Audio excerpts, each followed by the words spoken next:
This episode of Pressers is actually a break from the Easter recess for news made earlier today, as Congressman Glenn Ivey was joined by Democrats Mary Gay Scanlon and Madeleine Dean of Pennsylvania, Sarah Jacobs of California, Suhas Subramaniam, and James Walkinshaw from Virginia, and Emily Randall from Washington State at the East Front steps of the U.S. Capitol.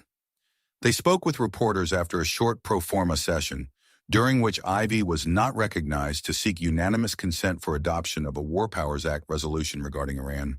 This after President Trump warned he might destroy its civilization, and a day after an agreed-to ceasefire was broken. The following material is protected by copyright. Good morning.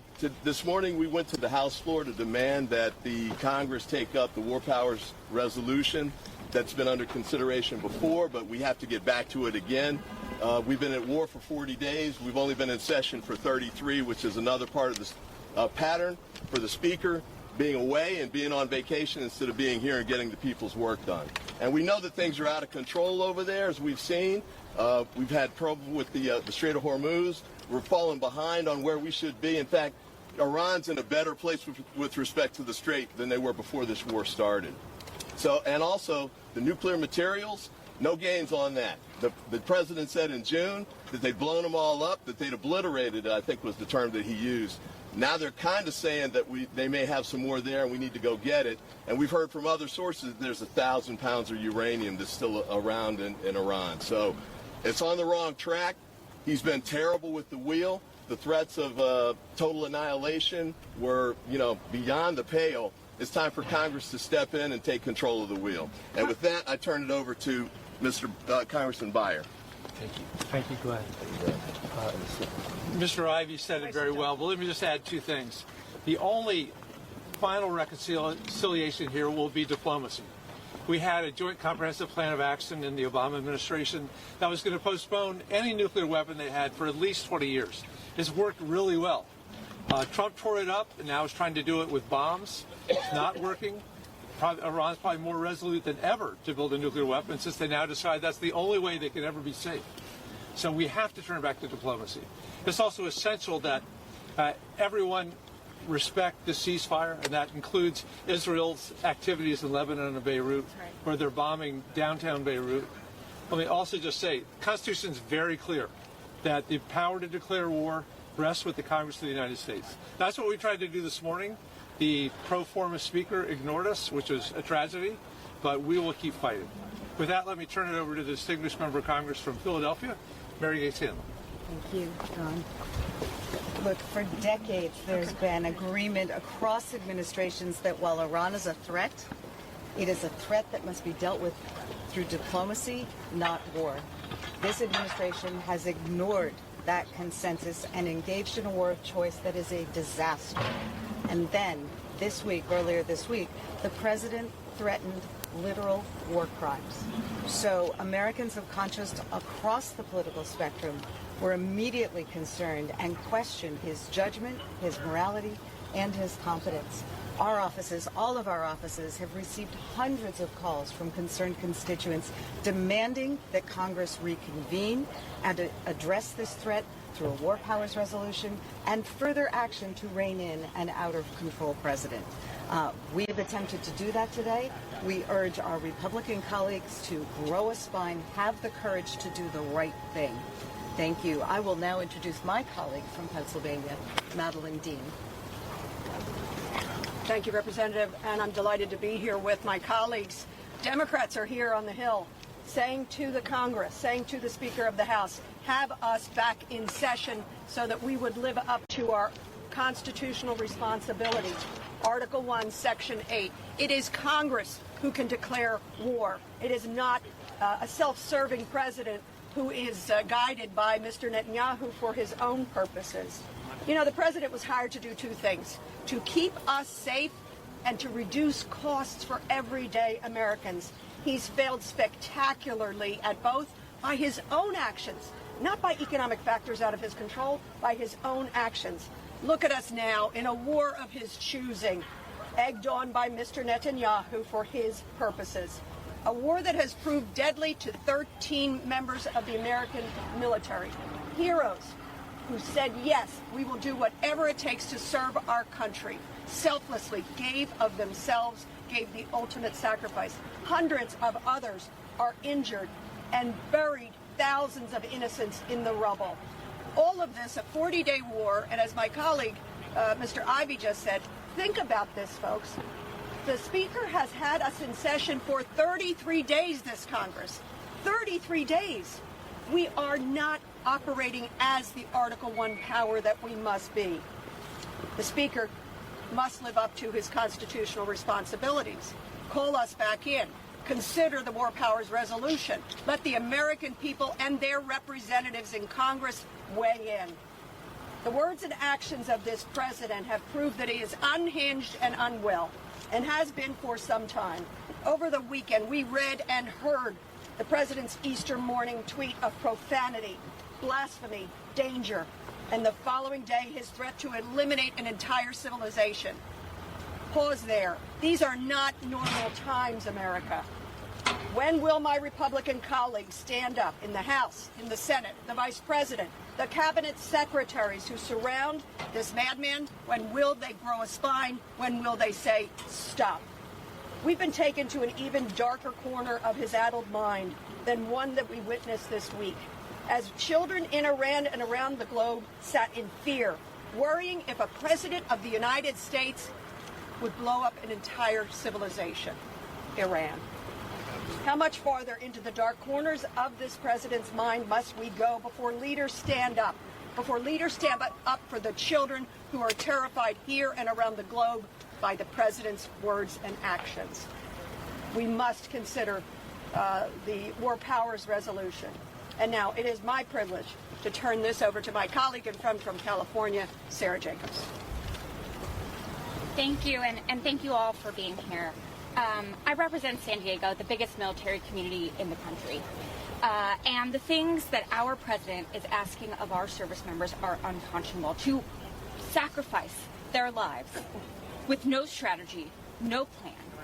It is not the president's community that is being asked to go over there and suffer the consequences of his decisions. It's mine. And I can tell you I've heard from so many military families who are so concerned about what their loved ones are potentially being asked to do.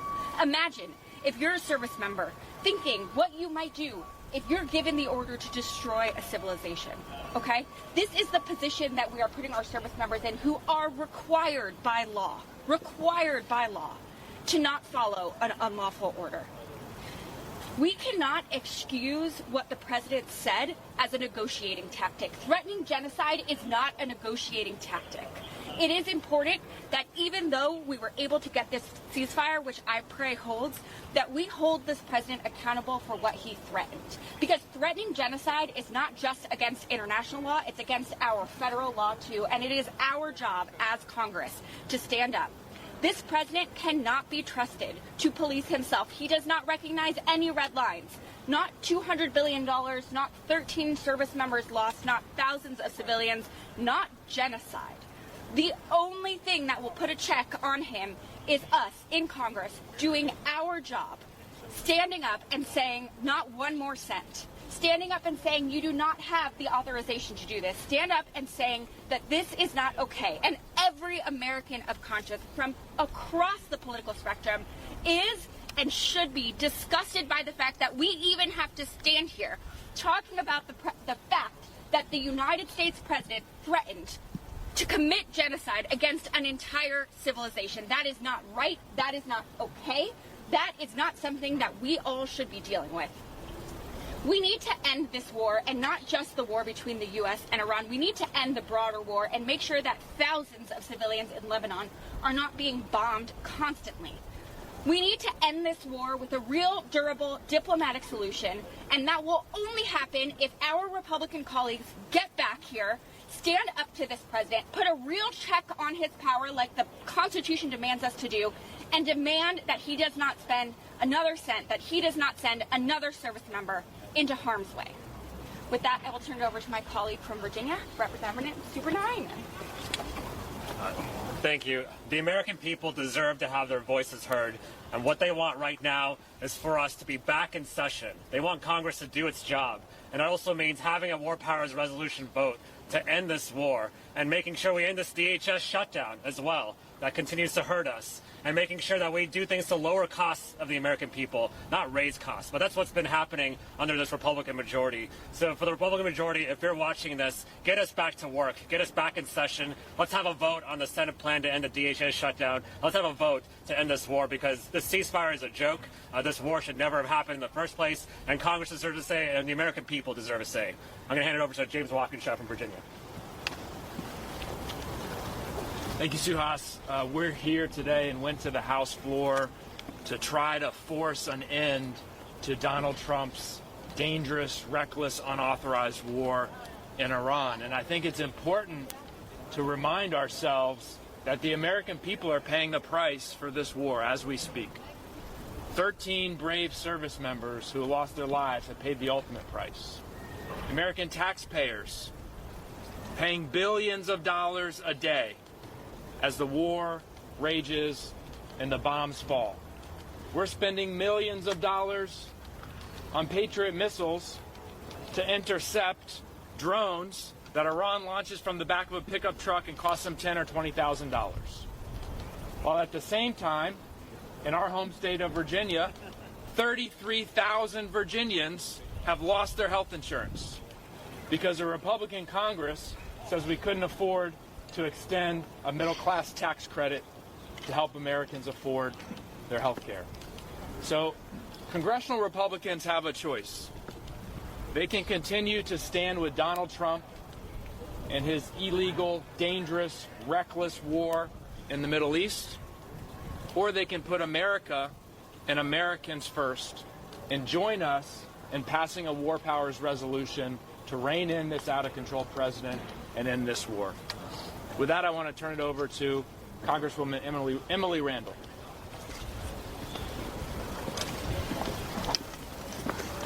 Thank you.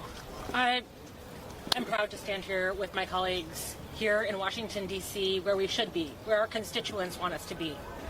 Our phones in our office, like I'm sure all of my colleagues, have been ringing off the hook from neighbors who want to see an end to this war, who are worried about the strength of our Constitution, who are terrified that this president is going to cause us more and more and more danger and damage. It's not okay. It's not okay that we are out of session while a president is threatening genocide. It's not okay that folks are struggling to afford their housing and health care and child care bills while we are facing the impact of a president choosing to spend billions of dollars on a war that he chose to get us into. None of this is okay. None of this is normal. And our constituents across the country deserve us to act. They deserve to see action from Congress. We are here ready to take action to pass a war powers resolution to end this war. We need our Republican colleagues to show up too. We need Speaker Johnson to call us into session. And barring that, I'm calling on my Republican colleagues to show up on their own, to come here and join us and demand action, because the American people deserve it. Thank you. Now we'll take questions from the. Sorry. Okay. All right. Thank you, Mr. Ivey. Thank you, everybody. Quick question, Representative Dean. You led the second impeachment. You were part of the second impeachment of President Trump. Is impeachment something that Democrats can consider, or even be on the table at this point? Well, I know you know that we went through two. To the cameras. Oh, thank you. We went through two impeachments with Donald Trump as a result of his high crimes and misdemeanors, just some of them, captured in the first term. As you all know, we are in the minority. So bringing forward impeachment right now, while he is guilty of a litany of high crimes and misdemeanors, I don't think it is the best use of our time. Let us get into the majority. Let us get a Senate majority and then hold this president to account. But for right now, I call upon, and I think about those days when I was a manager during the second impeachment, and we made our closing arguments on the floor of the Senate. And what did Mr. McConnell do? And I say this to warn Leader Thune. You do not want to be in the same position that Mitch McConnell is in for all of history, voting not to convict the president for his high crimes and misdemeanors of inciting an insurrection at this very place, where Capitol Police officers were beaten, more than 5 lost their lives. You do not want to be in that same place, Mr. Thune. to wave a flag and allow the president to continue this. So the president needs to be held accountable. We'll do it first through the War Powers Resolution and get control back for Congress, and second, through elections to unseat these people who are amazingly silent. I just want to add, our Republican colleagues saw the exact same tweets that we saw over the weekend, right? Our Republican colleagues know. They know that threatening genocide is not acceptable. I urge them to come back, and all options should be on the table. They should come back. They should realize that their president is putting us in harm's way, is making us less safe, and they should also be demanding impeachment. They should also be demanding the 25th Amendment. They should be here with us on behalf of the American people. This is not a partisan issue. Threatening genocide is not a partisan issue. I guarantee you, if it was a Democratic president who threatened genocide, we would all be standing here too saying the exact same thing. Because this is not about right versus left. This is about what is right for our country. And so don't ask us about impeachment. Ask the majority. The majority who should be standing up for the American people. Congresswoman, just to follow up on what you're saying, are you saying that if Democrats do win the majority, impeachment is something that would be on the table? Obviously, I'll be talking with our leadership about that. But it is a constitutional provision to rein in an unscrupulous, thoughtless president. Have we ever seen a more unscrupulous, thoughtless president? I mean, there is literally a list of high crimes and misdemeanors that he has committed. And I want to echo what Sarah just said. Where are the Republicans? Why are they silent? The profane tweet on Easter Sunday, where are they? The saying by 8 p.m., I will end a civilization. Where are they? If that's not high crimes and misdemeanors, and if it's not madness, I don't know what is. So, of course, we will never give up our constitutional duties around holding a president to account, impeachment. But I will be guided by our leadership at the right time when to do it. Other questions? This weekend, we're on the topic of the ceasefire. This weekend, the president has deputized Vice President J.D. Vance and a couple of other advisors to head to Pakistan to participate in these negotiations. Do you all have confidence in that group of people that are headed to lead the United States in negotiations? Look, I'm glad that he's at least sending someone actually from the administration instead of two people that have heretofore been freelancing on his behalf, his son-in-law and a real estate executive that has no diplomatic experience. So at least he's sending someone from the administration, and I'm hopeful that Vice President Vance will be relying on the expertise in the State Department and other parts of the U.S. government to actually be able to get a real serious negotiation going. I'll say this. I mean, the 10 points that the Iranians gave us that the president said were workable, we can work with this. I was shocked when I actually saw what those 10 points were, because I don't think any of them are acceptable. So he's dug a hole for himself and for the United States. He's trying to find any way out that he possibly can, but we got to make sure that whatever he does, we need to take the wheel back from him and make sure that the interests of the United States are held up and not just him covering his behind. Are you at all confident that Republicans would join in a war powers resolution? They should. Well, you know, look, we need a couple of votes to get a discharge petition to get this out. I think we've got something coming up in the very near future. I think there's a goal. I don't know if it's going to turn into the Epstein files kind of discharge petition. We don't need a discharge petition for war powers. Okay. War powers is a privilege resolution. We plan on calling the privilege next week when we're back, and I'm hopeful that the vast majority of our Republican colleagues will be voting with us to end this ridiculous, illegal, unsafe war that does not put the U.S. in any safer. And a couple of the House Republicans, like Moran from Texas, came out against what the president was saying. So we only need a couple of votes to get there, and there's some that may be in place. We may be able to get it done. Every Republican should say, yes, we need to argue this on the floor of the House and vote up or down. I think it will be a strong down. Congressman Ivey, going back to your point about the 10 points resolution and that some parts of the Trump administration might agree to, what are the points of that 10-point plan that the Democrats would not agree to? Well, again, just off the top of my head, the whole Strait of Hormuz piece, where he's talking about, at this point, he said something about doing a joint venture with Iran to charge tolls for people to go through there. Now, 60 days ago, nobody had to pay anything to go through there. Now he's allowed the Iranians to take control of it. It's a bargaining chip for them that they're going to use. And instead of saying, nope, you got to put it back to its free passage again. He's talking about working with them and splitting. That's outrageous. I just think that's crazy. So there's many of them like that. But the key, I think, is to make sure Strait of Hormuz goes back to free passage. And also, whatever it is with respect to the nuclear piece that he said we were going to go in to take care of, remembering that he told us in June that it was already taken care of, clearly that's not the case. We need to make sure that gets locked down at the end of this deal. Do you think that if Trump does approve an agreement, or if he agrees to something with Iran, that it needs congressional approval? Similar to the JCPOA, there has actually been legislation filed about what kind of deals with Iran require congressional approval, and I hope that they will follow that law and come to Congress. Speaking of those 10-point plans, the president's 15-point proposal, etc., are you aware that leadership or any appropriate committees have actually received what specifically those are on paper, and are there requests to, if not? So I sit on both the House Armed Services and the House Foreign Affairs committees, 2 of the 3 committees of jurisdiction, and we have received no information. I don't believe leadership has either. And so I think it's incredibly important that is part of why we are asking Speaker Johnson to call us back into session so that we can have those briefings and get a sense of what has actually been agreed to, what is really going on, what does this ceasefire really look like, and what is the plan and strategy ahead to get to a real durable end to this war, not just in Iran, but in the broader region. Let's do one more.